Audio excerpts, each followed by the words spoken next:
PB is a 43-year-old female accountant who is single and lives alone. This patient is seeking care from the hospital because she was having very severe abdominal pain to the point where she had a hard time completing her activities of daily living. Upon admission to the hospital, she was diagnosed with cholecystitis and has a surgery scheduled to fix the issue.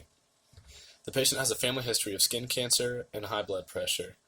The patient is prescribed novolog insulin to help maintain therapeutic blood sugar levels for her type 1 diabetes, but other than that is on no other medicines. The patient has a past medical history of a fracture in her radius, one hernia surgery repair, occasional kidney stones, and type 1 diabetes. The patient is on roughly 70 units a day of novolog/aspart insulin subcutaneously for treatment of type 1 diabetes mellitus. Novolog is classified as a fast-acting insulin, and the mechanism of action is lowering blood glucose by stimulating peripheral glucose uptake into the cells. This drug acts as a key that allows cells to open and glucose to leave the bloodstream. Essentially, this mimics the action of the pancreas.